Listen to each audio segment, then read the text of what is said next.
Shedeur Sanders is a quarterback who plays like he's already seen the ending. Cool under pressure. Precision in motion. He doesn't scramble unless he has to, but when he does, it's calculated chaos. His stats are solid. His highlight reel is ridiculous. And his leadership on the field is already more polished than some starters in the league. But what really sets Shedeur apart isn't just his arm or his game sense. It's his awareness. Shedeur Sanders knows who he is. More importantly, he knows what he is, a brand, a business, and now, a boardroom power player. If you're into the real story and all the messy twists they don't show on highlight reels, go ahead and subscribe. And if you're sticking around to see how this Browns QB chaos plays out, you should definitely be subscribed. Because while most college athletes are still navigating nil deals and trying to land a seat at the table, Shedeur just bought the table. And not with some flashy one-off endorsement. Not with a chain-wearing photo shoot in front of a sneaker logo. No, he made his mark with a $250 million equity move that just body-checked the entire NFL economy into a midlife crisis. Here's the breakdown. Shedeur didn't just sell jerseys. He didn't sign a licensing deal. He didn't rent out his image to a third party. He secured an equity stake in the merchandise tied to his name, likeness, and brand. That means every jersey, every hoodie, every drop tied to him, he's not just getting a check, he's getting a cut of the company. That's not endorsement money. That's ownership. And now, the NFL is sweating through its billion-dollar suit. Because this isn't just a college kid making money. This is a college quarterback, before the draft, locking in a $250 million deal that doesn't involve the NFL at all. And that is terrifying to them. Why? Because Shedeur just broke the unwritten rule. Players play, owners own. Well, not anymore. He's doing both. And doing it loudly. This deal doesn't just set a precedent. It torches the blueprint, tosses the ashes into the air, and invites every future athlete to draw their own map. Because now every kid with a cannon for an arm and a camera crew on TikTok is thinking, I don't need to wait until I'm in the league to get paid like I'm in the league. The floodgates are open, and Shedeur opened them with a press release and a confident smirk. You got to understand how big this is. For years, the NFL and every major sports league, really, has relied on one simple fact. The league controls the revenue. Licensing, merchandising, media. Everything flows through them. Players are allowed to profit, sure, but only within the lanes provided by the machine. Even the biggest stars have limits. But Shedeur bypassed the machine entirely. He took the direct-to-consumer route and said, why should I give up the rights to my name when I can just sell it myself? And fans are buying. His jersey drops aren't just popular. They're strategic, limited edition, community-focused, built with brand storytelling. This isn't your average jersey drop. This is a cultural event. It's a merger of sports, streetwear, and social influence, designed to make people feel like they're part of something bigger than football. It's prime DNA, honestly. Deion Sanders may have pioneered the art of being a walking brand, but Shedeur took that foundation and scaled it like a Fortune 500 company. And the NFL, they have no playbook for this. You can sense the panic. Behind closed doors, league executives are asking the big questions. How do we control this narrative? How do we protect our branding power? How do we keep athletes in the system when the system suddenly looks like a downgrade? Because here's the thing no one wants to admit. Shedeur Sanders' deal doesn't just represent a win for him. It exposes a loss for the system that created him. This kind of deal shouldn't have been possible under the old rules. And yet, here we are. A player who hasn't even been drafted is out-earning most of the league's veterans, without ever signing an NFL contract. The ripple effects are already being felt. Agents are fielding new kinds of calls. High school phenoms want brand consultations. College players are skipping endorsement deals in favor of launching their own merch stores. Financial advisors are showing up at combines. The shift has begun. And it's not about players being greedy or trying to cash out early. That's what the old guard will say. But the truth? It's about freedom, control, autonomy. Shedeur just proved that you can be the face of your brand, the boss of your operation, and still be a high-level athlete. He's not just in the game. He's owning the game. And that forces a question the NFL never wanted to ask. What happens when a player is a platform? Because if athletes can generate revenue, run content, sell products, and build audiences without the league's infrastructure, what's the league for exactly? They used to be the gatekeepers of visibility and money. Now, they're just one option on the menu. And when athletes start realizing that the NFL needs them more than they need the NFL, game over. Here's where things get even more interesting. This deal isn't an isolated stunt. It's a long-term move. Shedeur didn't sell out. He invested in himself. And the numbers back it up. He has the engagement. He has the fans. He has the merch moving like it's Yeezy season. If anything, he's just getting started. Because once you've shown that you can generate 9 figures in brand equity before playing the league, you own every negotiation you walk into. Draft stock? Doesn't matter. Contract terms? Negotiable. Endorsements? Only if he's getting equity. Shedeur Sanders isn't going to be an NFL employee. He's going to be a partner. And the NFL will either evolve to meet that demand or be left behind as athletes start building their own ecosystems outside of it. And here's the scary part for traditionalists. It's working. The fans love it. They're showing up not just for the games, but for the drops, the content, the brand. Because Shedeur isn't just a player anymore. He's a movement, and he's bringing the audience with him. That's what's really changing the game. The connection between fan and athlete no longer requires a league middleman. And when that connection becomes profitable, you get leverage, you get independence, you get revolution. Shedeur Sanders isn't the first athlete to seek ownership, but he may be the first to pull it off at this scale before going pro. And now he's the blueprint. The NFL is going to try to adapt. You'll see tighter contract clauses, attempts to restrict licensing, maybe a PR push to paint this as an exception, not the rule. But it's too late. The players have seen the path, and they want more than a check. They want a stake. Shedeur just made that path look not only possible, but preferable. So what do you think? Is this the beginning of a new era where athletes call the shots and leagues play catch-up? Or is Shedeur just a one-on-one, too ahead of the curve to start a movement?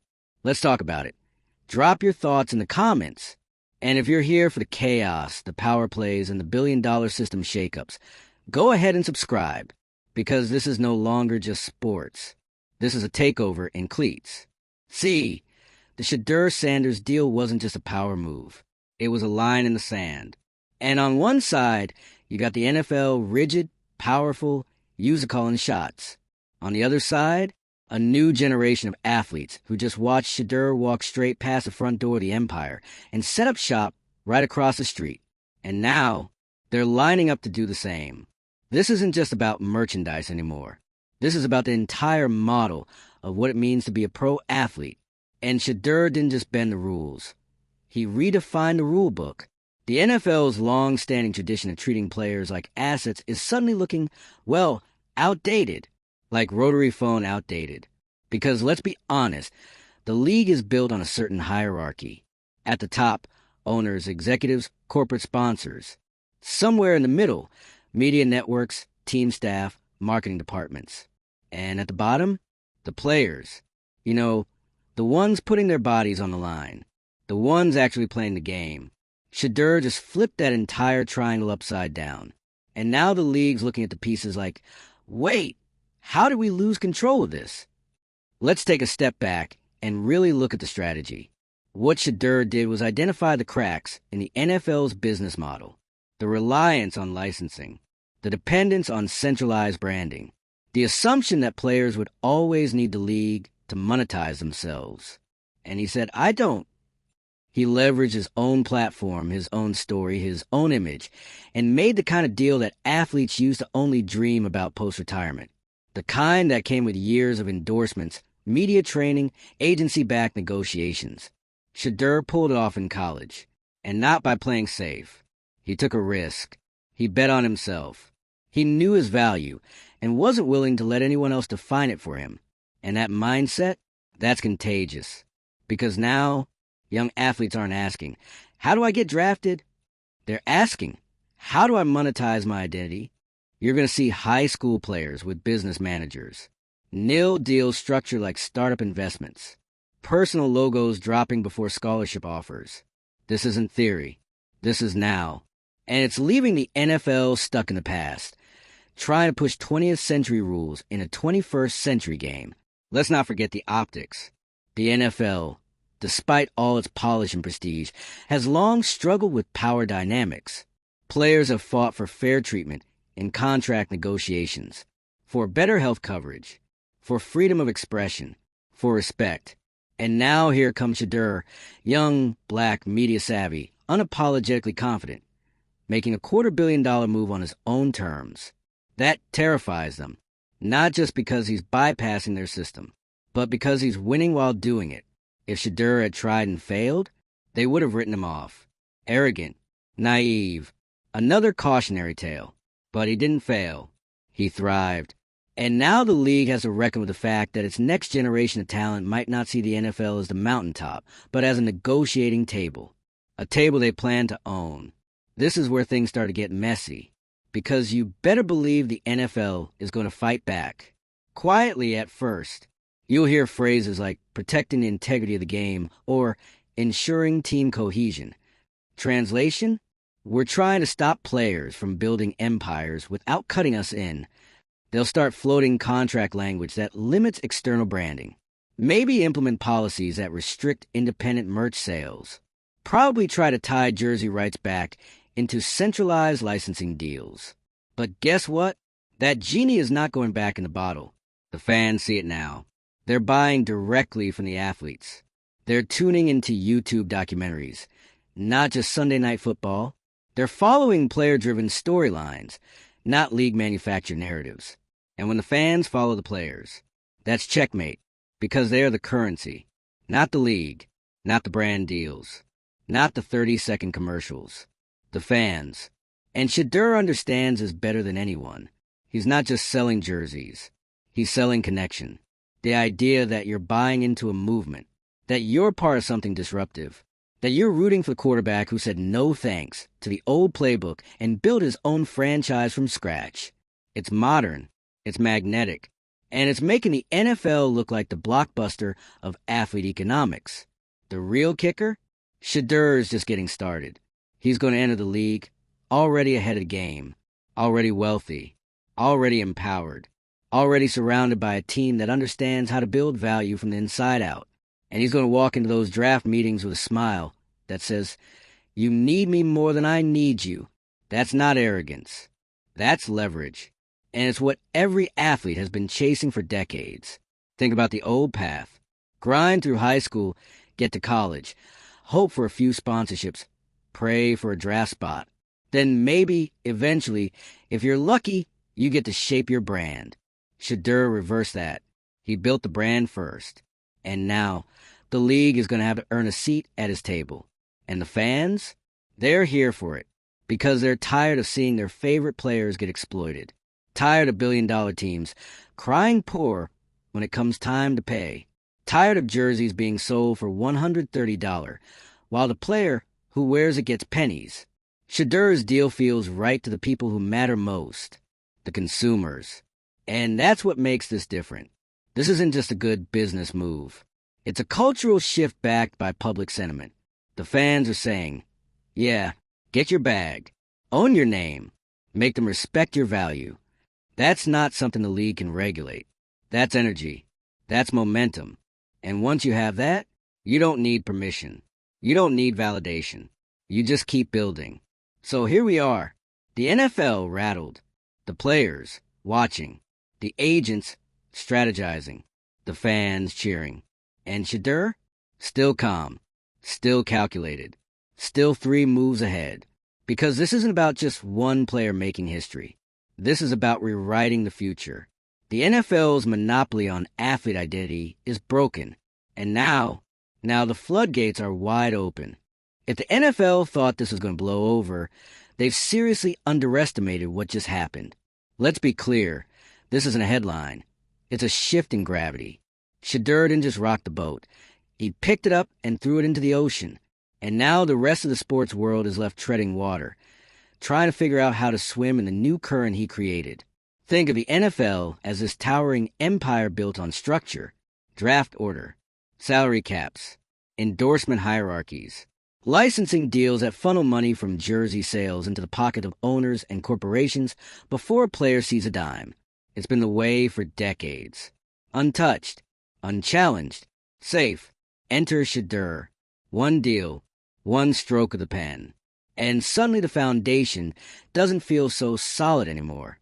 Because now there's proof, cold, hard, unavoidable proof, that an athlete can opt out of the system before ever stepping foot inside it and still win. And the fallout? Oh, it's coming in waves. Agents are rethinking how they represent clients.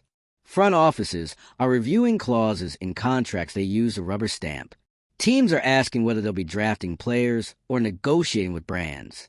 It's not business as usual anymore. It's business on Shedeur's terms. But here's the beauty of the whole thing. This was inevitable. The NFL and leagues like it have built their empires off the backs of star power while maintaining complete ownership of the spotlight. They profited off names, off numbers, off narratives, all while convincing the athletes that they should just be grateful for the exposure. Exposure doesn't pay generational wealth. Ownership does. And that's exactly what Shedeur claimed. He didn't settle for a licensing agreement. He didn't slap his name on someone else's product. He took control of the pipeline. From concept to production to marketing to sale, he owns the whole chain. That's vertical integration with shoulder pads. You know what else it is? It's a warning shot to every major sports league. Adapt or get left behind. Because now that Shedeur has proven this model works, not just theoretically, but financially, the playbook has officially changed. You think up-and-coming athletes are going to just sign away their rights now? You think they're not asking for equity in every conversation moving forward? Please, the top athletes in high school right now, they're watching this unfold like it's the moon landing. Only instead of NASA, it's nil. And instead of flag, Shedeur just planted a custom-branded jersey with his initials on it at midfield. And what's wild is he's still in college, still showing up to class, still playing Saturdays, still technically not a professional in the NFL's eyes. And yet, he's already playing a bigger game than the league's been ready for. This is bigger than sports. This is disruption at scale. It's athletes understanding that their value doesn't start when the league says it does. It starts now. It starts when they build a brand, tell a story, connect with an audience, and most importantly, keep ownership of the product. For Shedeur, that product is his name, his likeness, his life. And now it's a $250 million business. Let's talk legacy for a second. Deion Sanders, Coach Prime himself, didn't just raise a football player. He raised a businessman, a visionary, someone who learned early that media is power, that image is leverage, and that the Real win isn't just playing on Sunday. It's walking away owning Sunday. Shedeur didn't get lucky. He got smart. He watched. He learned. And when the time came, he acted. And now the NFL is playing catch-up in a game it's supposed to be running. So what happens next? Do you think Shedeur is going to be the last? Because let me tell you, this isn't just a one-time spectacle. This is the beginning of a movement. Other athletes are already asking the right questions. Not how do I get drafted, but how do I build my IP? Not what's my signing bonus, but what percentage of my brand do I keep? The power balance is shifting, and it's shifting fast. And leagues like the NFL, they're going to have to change the way they operate, or risk losing relevance with the very players that make the game worth watching. Because when players have options, they're no longer forced to play by outdated rules. And options are everywhere now. Nil deals, personal merch, YouTube monetization, content partnerships, podcasts, streaming, endorsements that don't require a middleman. Entire ecosystems are being built around players without league involvement. That's the danger. That's the opportunity. Because while the NFL is busy trying to control the narrative, Shedeur's out here writing his own, in his own font, on his own website, with a buy button. And here's the poetic justice in all of this. For years, players have been told to shut up and play, told that the business side is for someone else to handle, told that focusing on money would ruin their game. But Shedeur said, what if I do both? And guess what? He's thriving. He's proving that you can be a top-tier athlete and a top-tier entrepreneur, that you can chase championships and control your commercial rights. That success doesn't come from fitting into a mold. It comes from breaking it entirely. So yeah, the NFL's in panic mode. And honestly, it should be, because this is no longer a league problem. It's a model problem. And unless they start giving players a real stake, real ownership, real equity, real say, they're going to keep losing ground to athletes who realize they don't need to wait to be valued. They can set their own value, just like Shedeur did. And the impact, it won't just be on football, basketball, baseball, soccer, combat sports, you name it. The message has been sent. Own yourself, or someone else will. Shedeur chose ownership. And now, the whole world is watching. So, what do you think? Is Shedeur just a spark? Or is this a full-blown wildfire about to sweep through the entire sport industry? Let me know in the comments. We're diving deep into this one. And if you love watching power get flipped, systems get disrupted, and billion-dollar industries get called out by 21-year-old quarterbacks, subscribe. You're in the right place. Because the game, it just changed forever.